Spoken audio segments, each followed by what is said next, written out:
So welcome to this fresh edition of Rumble. My guest, younger than many that I've been talking to, mostly guys like me, grey haired and stuff. Here's a young man and he's a banker. So I won't talk very much more about it, except to find out as we go along. So welcome to the show, Bobby. Welcome, Madhav. Thank you so much for welcoming me here. You are working with an Indian bank, not one of these foreign banks. Yeah, that's true. Okay, did you ever work in a foreign bank? No. Never had a desire to, or you never got a job? Well, we started off with an Indian bank and we're good as per se. But I'd like to bring to a notice, it's not about the foreign banks anymore. Most of the Indian banks, they're just not comparable, they're above par. Oh. Because we've got a lot of, your softwares which are as competitive as your foreign banks, your net banking, and a lot of other facilities which someone can just do it from home itself. So you don't need to visit the bank per se to do your transactions. Yeah, that of course, I think that's gone out a long time ago now. Nobody needs, I don't think you guys even like customers coming to the bank and messing around.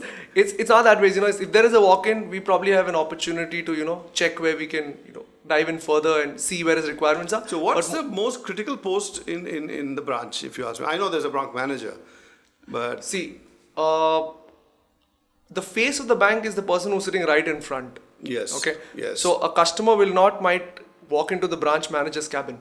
But if you walk to the teller and he or she kind of, pleases with what he is doing in terms of the service level, I think he's won his heart. The customer is one there itself. But you hardly ever get to talk to a teller. I mean, you can only tell, as they say, but there's no conversation going on there. Yeah, but manager level, there are a lot of frontline managers there itself at the branch. In case supposing there is a query which comes up and you need to address it, the manager is always available. So it's the level of service which you're giving to your client, wherein in case he's satisfied there and then his issue is sorted, you're home. Yeah, that's true. You're home. But how do you acquire customers? I mean, I know there's so many banks in this country, all vying with each other, putting up fancy ads with Amitabh Bachchan, this, that, and the other. How do you get a customer? See, with my experience, what I can say is the only differentiating factor in the banking sector today is service. See, because we're not inventing anything new.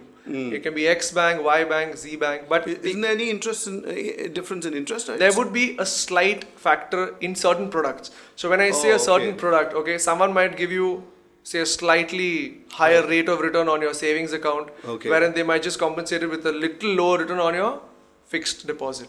Okay. Some banks give very, very high return there on your savings. But these are not governed by rules? They have their own bodies which they set the rules. But a bank can play with a certain level of comfort. So you have leeway up Correct, and down? Correct. But they do have moderations from the RBI. It's not like anyone can... So can you ever have somebody walk in and question you, why did I get 8%? No, I should have got 8.5%. All our customers are informed well in advance. When any customer is taken into the bank about the rates, what he's getting, the interest level, it's a very systemized process. And if in case it changes overnight, then that is a malpractice, wherein, the customer is not aware of what is happening. So it usually doesn't happen. Every bank follows its pattern and the customers Is there a possibility that one bank can offer a rate of return on your investment, but let's say deposit, slightly higher than what is declared by the bank? Let's say you say 9% is the return. Somebody says, okay, I get usually 9.25%. We in the banking sector, we try and take in the money rather than give it out. I know, but suppose somebody comes with 10 crores in the bag.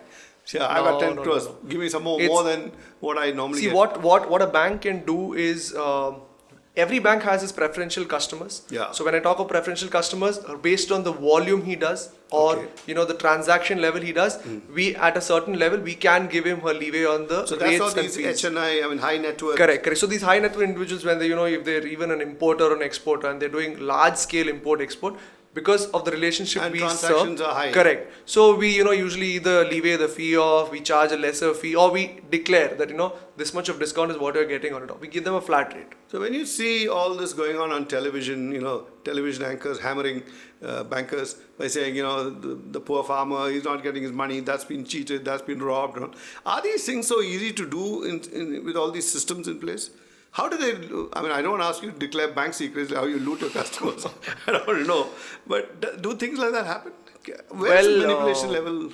See, in terms of manipulation level, I'll tell you what, towards the rural sector, there was a lot of less banks, focusing on the rural sector. Okay. Why being is that, even a cost of setting up a bank, for the functioning of a bank, it's huge. Yeah. So if you go into a rural sector, catering to rural public, the inflow into the bank is comparatively less. Yes. So what you can focus on is you're not getting much returns. So not many people wanted to go into it. Correct. He's only servicing them, their Correct. money, so it's all Correct. outgoing. Correct. It's all outgoing, and not just that. Supposing you have a branch manager, you have people running the bank. The place might come at a lesser rate, but at the end of the day, the cost involved for every employee is huge. True. Because even if he's placed at a rural level, the bank has to run. So Yeah. that's the reason. But I want just bring to your notice, we've seen a lot of changes of late. Yes. When I say that, like from the new government, when it's coming in the Modi government, there've been a lot of changes. Yes. They've brought a lot of changes wherein they've operated this Pradhan Mantri account, Jan Dhan Yojana Jan Dhan account. Yojana, yes. Correct. So what their start is, but I believe that is one of key drivers which Modi came in with. Yes. When he said that that was within 100 day of the government coming into I'll Correct. get so many more members. Correct. So what he did was within the 100th day he set the scheme, which said that okay, this is what we're going to do. They did an analysis and saw that people don't have accounts. So what is it that the bank is doing? So they ordered that everyone, every Indian citizen should have the right to open a zero balance account. Okay. Wherein even if he deposits So is nothing. that an actual loss to you guys, the zero bank account? No, it's not a loss per se. No, there is no loss. It's no loss. But the only thing is probably the serving. When we serve a customer, it's higher. But from a nation point of view, I think it will grow. Why it will grow is because everyone has an this account. is like an investment in putting up a branch in some village. Yeah, that's You true. gotta build That's that true. to start That's true. with. Then you so, can get more. So with this coming in, the first day itself had 1.5 crore accounts open, which is the largest in the history ever. I can imagine. In one day. Many countries don't have a population of that much. We as India, that's why we need to cater to where we can manage go. And how much has computerization affected the whole thing? I mean, could we have done this 10 years ago? Or 15 years ago? It would have been tougher. It would have been tougher because the reach is lesser. Yeah. Even people, probably the guys in the rural area are not using it per se, but the bank to have a control over the entire geography, it's easier with the net, it's easier with the Plus the mobile banking. Data collection, all Correct. that. So it's a lot easier to function from a banking perspective, and also because of the net access available, even in the rural areas, a lot of people are using their net banking even with in the rural sector. It's easier. You don't need to reach. Smartphones can help you do things. That's a lot true. of stuff. That's true. So that technology is also driven, the banking, not just the banking per se, but your geographic reach. And is it much more expensive to open a rural branch as compared to a city branch? I forget about the rentals, which is just one part of it. But otherwise, is it that much more expensive in that? It's or is it cheaper? It would be on the expense side. Why? Because the inflow wouldn't be as great as the that I grant you. So the money which is coming into the bank might not be as great. But does every branch have the same number of staff? One this, one that, one that, one that. The base requirement would be the same. Like probably you'll have a manager, you'll have someone sitting at the counter, someone doing your transactions, someone handling the back end. So the basic requirement for the numbers has to be there to be met. All right, so you heard it from a banker himself. They actually did go out there and get all these people. What interests me is how did they motivate so many people? Because bankers are notorious for being hard to move. They're like rocks, they just sit there. So we'll find that out when we come back. So, motivation, that's big word used everywhere. Banks were notoriously slow, as I said earlier. How did they come around? Did you have a huge movement within your bank to, inculcate new ideas, or was it just waiting and somebody started it and it just... It's not that, we've not heard banks springing up in corners. So it does take a lot of process to kind of come in. Yeah. Regulations which they need to clear. It doesn't happen overnight. Okay. So when I say that there are a lot of set processes in place, so the mishaps are also less. When you talk about motivation level, okay, because of competition which is rising fast, you need to stay on your feet. So every bank, what they're trying to do is, okay, you need to, there are a limited set of customers available there. Oh, you all guys are chasing after the same lot, more or less. More or less. Because we have a separate categories we cater to. Correct. But we all know that there is a limited set of people there who we are all chasing. And when this happens, even the biggest banks can just go manic. Because they know that it is the customer, if he sticks on, the bank is there. He's going to make or break the bank. Correct. Absolutely. So that's the motivating factor wherein service plays in. We used to hear about, not here, you used to, that I've seen extremely rude banking staff. In the early Okay. days, you're very young, so I'm quite sure you haven't seen that. But I have seen. They used to have this crazy brass token thing which you used to pass around, and then they make you go sit in the corner, and they'll ring a bell, and if you miss your number, they'll send you to the back of the line, like you're in school. I understand. Yeah. What happened now? I don't see that anymore. I'll tell you what, the reason why all of this is stopped is technology. So Okay. what has happened right now is the number of walk-ins to a branch is reduced. People don't go to a bank anymore. It's the bank which goes to the house. Okay. So what happens is, in case you want to do something, you need to visit a bank, you need to do that no more. Why? Because you can do the same thing sitting at home, front of your laptop. You can do that while you're traveling on your phone. True. And So you got ATMs. You got everywhere. ATMs to withdraw. You don't need to go to the bank to withdraw money. You don't need to do it. Most of the banks, even they offer, the services in terms Yeah. of they have check pickups, they have check deliveries, Oh, they have pick and cash drop, pickups. yeah. So it's like the bank is coming to you rather than you going to the bank. The Okay. olden days where you need to go stand in the queue. Yeah. Probably you need to wait for your turn to come. Like It's you no said, more. competition is probably It's increasing. straightened everybody out. Correct. So you know that in case you keep him for longer than 2 minutes waiting, he's not happy Okay. there. Critical part of this whole thing is lending. Banks are there primarily, I guess, To lend. But that seems to be like bottom of the list when it comes to service. Like somebody goes to a bank and asks for money, short of not slapping him and all that, they'll just say, listen, have you got a house? Do you have money? Do you have gold? I'll So come to that. what is it that people need to know before they go to the bank to ask for a loan? See, there are several banks which fall into separate categories. Okay, there is a conservative bank who do not believe much into lending. You mean have a bank which says Bank of Maharashtra bracket conservative? I mean, how the hell do we find out? Yeah, it's not that way. What I say is, it's a bank's perspective. For Okay. example, the principal founding of the bank believed that lending is not their key function. Okay. So when I say that, what happens is, see, supposing a bank is lending something, and they lend at say you come in, you produce your papers, you need this requirement. If you lend it, what if you do not repay? Okay. What if you do not repay? Yeah. So the bank has to have a stable set, knowing that will you be able to repay the amount you want? Yeah. You might be having a huge aspiration to build something. Yeah. Okay, but what is the repaying capacity? What if your plan doesn't work? So these mandates have to be checked. True. Correct. So there are some banks Your which project are reports, and That's true. left That's true. is equal to That's right. true. Everything should add up. everything correctly. should add up, and the plan should be feasible.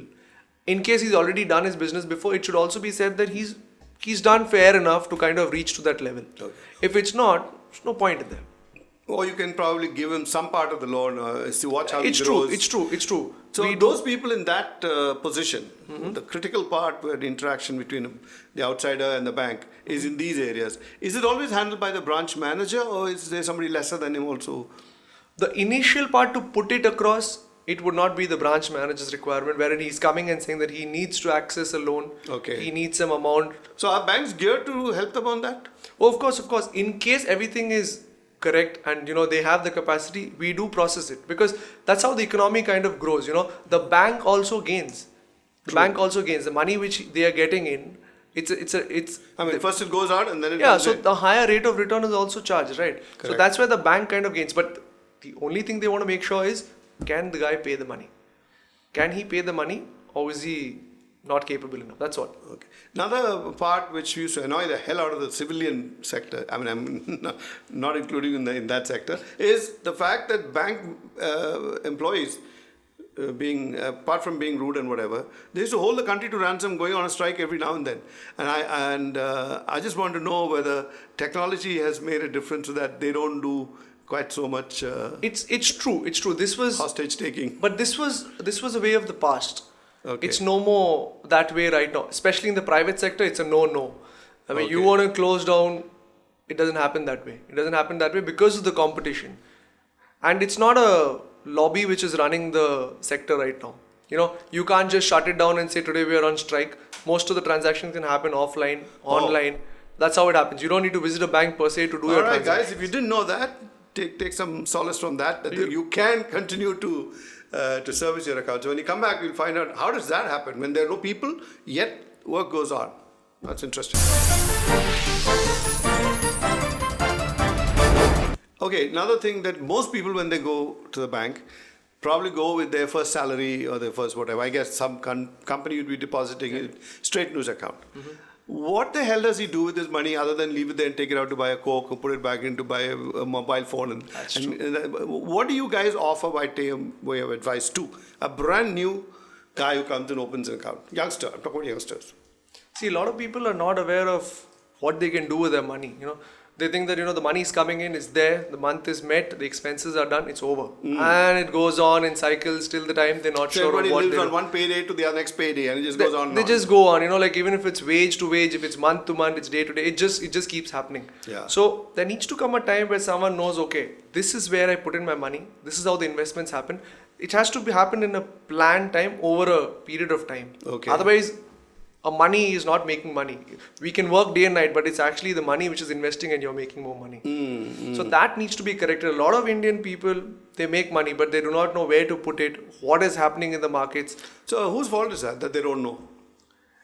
It's not whose fault. It's the individual who should take the initiative because information is available everywhere these days. I mean, if you look at your posters which are up on the wall of a bank, you need to have a degree to even understand what the hell is written on it. It's actually not that complicated these days. You have things on the net which is available. You can sit at home and also Google it and find out what is the things which are happening and a very basic structure. I mean, I'll just brief you. Even if someone who doesn't have a portfolio which is set up for him, he can just categorize into the multiple caps which are available. A mid cap, a large cap, a small cap. If he concentrates on one sector This is or for one investment. fund. Correct. Buying shares and stuff like It's that. not just shares, it's even mutual funds. Okay. Because you don't need to be on a trading every day per se when the market's open, when the market Somebody's closes doing to make that sure. for you, monitoring correct, that. Correct. So you can do, the best way to do it is you don't know when the markets crash or when the markets do well. It's the phases of the markets where these bulls and bears, it keeps happening. Yeah. So no one can really time in the market.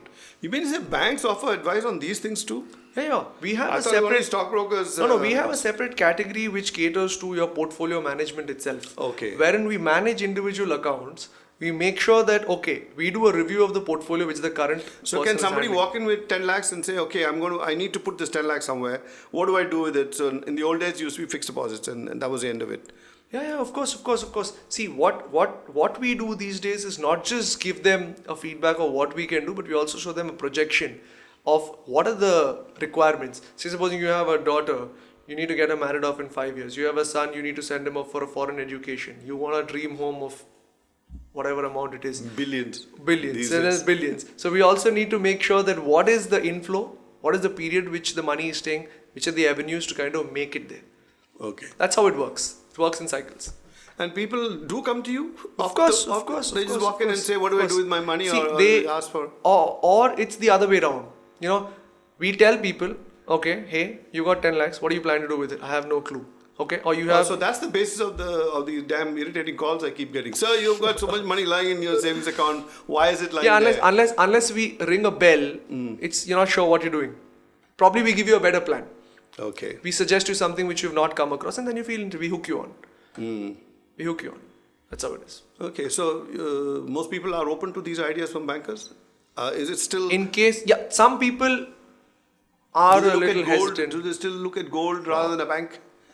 It's more on a traditional sentimental level, but from an investment perspective, I think. If he understands that part of it, he'll go to a bank. But otherwise, it's still gold. You guys hold lockers. You take gold. That's still a huge. It is. I won't say it's come down drastically, but yes, a lot of people who do understand investments per se, and when gold is, we don't back gold as a investment criteria. They come out of it other than the sentimental aspects. Now, is it a smart move by the government to now just say, listen, you can monetize your gold?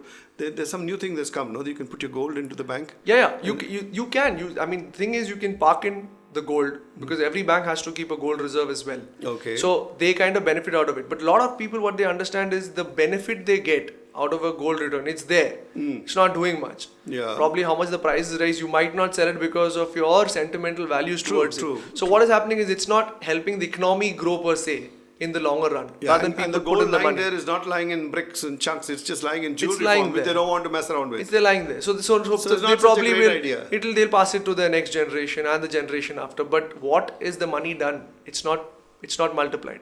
Do you have an outreach into schools and stuff? How early do you grab these prospective customers of yours? I mean, how young can they actually? I know they show those little ads, some kid coming and showing a piggy Yeah, bank. that's something that's showing the rate of interest, even a child account. So we have facilities to open even minor accounts, wherein the parent can be the person who's authorized to run the account, but it's on the account. It's the name of the account. Do they actually have youngsters coming up? Of course. A lot of people are because they want to make sure their account is active. When you come to 18, you can also make sure that he's an additional holder for the account.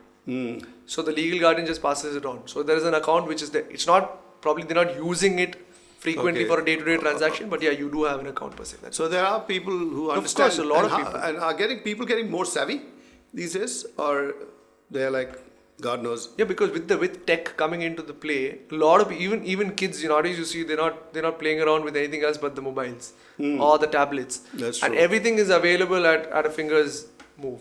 So that's where it's getting more interesting, and that's why we as a bank are also moving into the sector, and we already. And where's the growth for a man like you in the bank? Where sometimes they say when you run a ship, you can't be the captain of the ship unless you happen to be a navigator. An engineer can't be. So in your area, is it these investment avenues that lead to the top ranks? It's actually a mixture of everything. It's huge. Because there'll be admin, there'll be somebody doing programming, there's that. Well, see, from a growth perspective, if someone is performing... Career growth perspective, if someone is performing in a banking sector, the sky is the limit.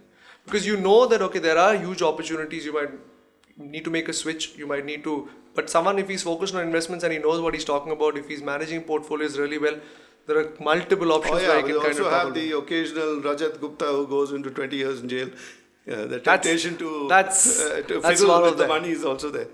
So it's great. I really didn't. I've never used a bank beyond the traditional thing, which is go take whatever spare money and leave it there. But these pension plans and all these stuff, which government runs, you also run your own pension plans and stuff, do you? It's not a pension plan per se, which a long-term income plan. Yeah, it's the plan is already set. We as a bank can advise people. These are the plans which are available. Why don't you put in your money into here? What is the rate of return you would kind of get at the end of a certain age, a corpus which can be built.